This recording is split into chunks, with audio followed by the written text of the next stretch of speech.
అందరికీ నమస్కారం. నా పేరు రుద్రశేఖర్ నాయుడు, జనసేన పార్టీ. నిన్న కొంతమంది వైసీపీ కాపు ద్రోహులందరూ కలిసి ఒక మీటింగ్ పెట్టుకోవడం మనందరికీ తెలిసిన విషయమే. వీళ్ళని కాపు ద్రోహులను ఎందుకు సంబోధిస్తున్నానంటే 2019 నుంచి 2024 మధ్య ఎందరో కాపుల్ని ఇబ్బందికి గురి చేసిన వీళ్ళు, ఆ రోజు నోరు మెదపని వీళ్ళు అందరూ కాపు ద్రోహులే అని సందర్భంగా తెలియజేస్తున్నాను.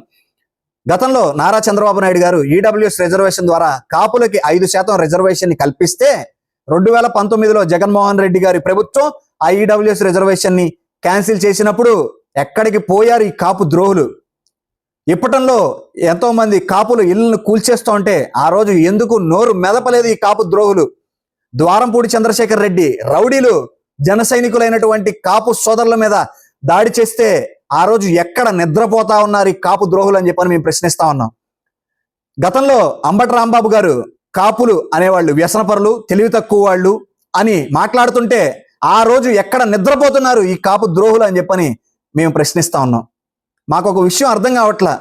పార్టీలకు అతీతంగా కుల మీటింగులు పెట్టుకోవడం మేము చూసాం తప్ప ఒక పార్టీలో కుల మీటింగులు పెట్టుకోవడం మొదటిసారిగా చూస్తా ఉన్నాం.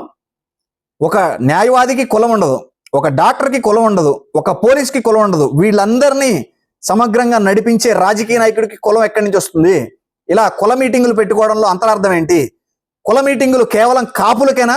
రెడ్లకి లేవా? కమ్మలకి లేవా? ఇతర వర్గాలకి లేవా? బీసీలకి లేవా? ఎస్సీలకి లేవా?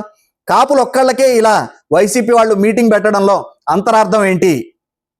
కాపుల్ని పవన్ కళ్యాణ్ గారికి దూరం చేసే ప్రయత్నమా?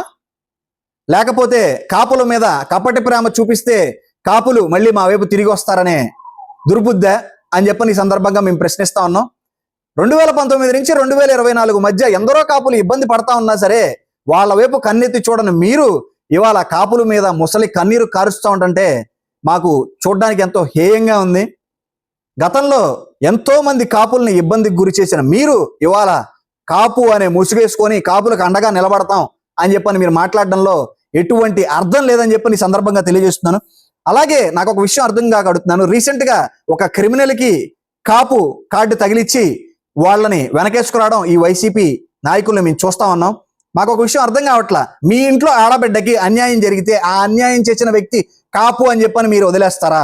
మీ ఇంట్లో వ్యక్తిని ఎవరైనా హత్య గావిస్తే వాళ్ళ హత్య చేసిన వాడు ఒక కాపు అని చెప్పని మీరేమైనా వాళ్ళని విడిచిపెడతారా? అక్కడ అలా విడిచిపెట్టరు కదా.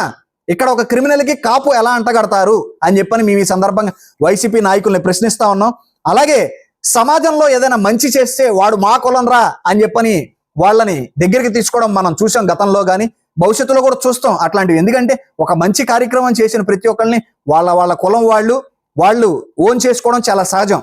ఫర్ ద ఫస్ట్ టైం ఈ వైసీపీ క్రిమినల్ రాజకీయ నాయకులు ఈరోజు క్రిమినల్స్ కి కులాన్ని అంటగట్టి దాన్ని ప్రభుత్వం మీద బురద జల్లే ప్రయత్నం చేస్తున్నారు. అలా అని చెప్పని క్రిమినల్ని అయితే చంపేయాలి, సిఐ అయితే కాపాడాలి అనే ధోరణ ఏనాడు కూటమి ప్రభుత్వానికి ఉండదు అని చెప్పని ఈ సందర్భంగా తెలియజేస్తున్నాను.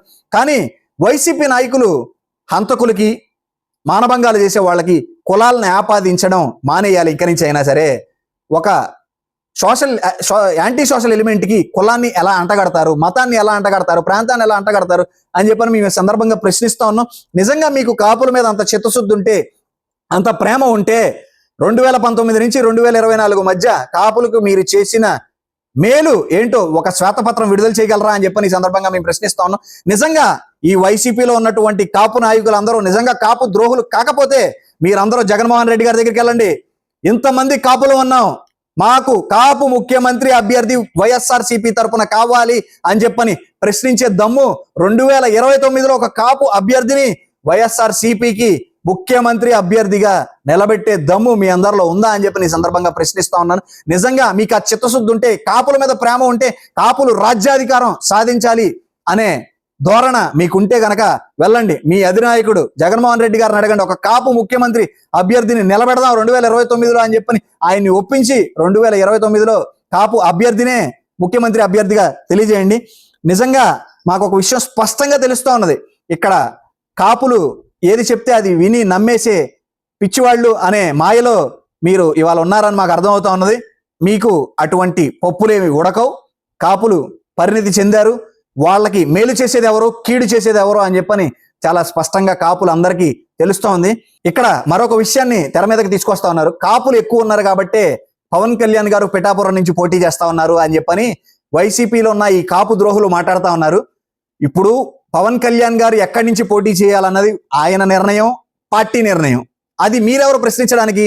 మీ జగన్మోహన్ రెడ్డి గారు పులివెందుల నుంచి ఎందుకు పోటీ చేస్తున్నారు? తరతరాలుగా రాజకీయం చేస్తున్న వాళ్ళకి కంచుకోటగా ఉన్నటువంటి పులివెందుల నుంచి ఎందుకు పోటీ చేస్తున్నారు? బయటికి వచ్చి పోటీ చేయమని చెప్పి మీరు ఎందుకు ప్రశ్నించలేకపోతున్నారు? అక్కడ ప్రశ్నించలేరు కానీ ఇక్కడ పవన్ కళ్యాణ్ గారు మాత్రం లోకువా మీరు ప్రశ్నించడానికి? వైసీపీలో ఉన్నటువంటి కాపు ద్రోహులకి మరొకసారి హెచ్చరిస్తా ఉన్నాం.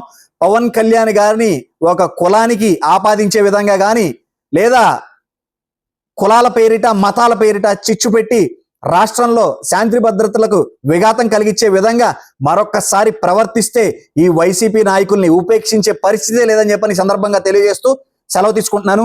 జై హింద్, జై జనసేన.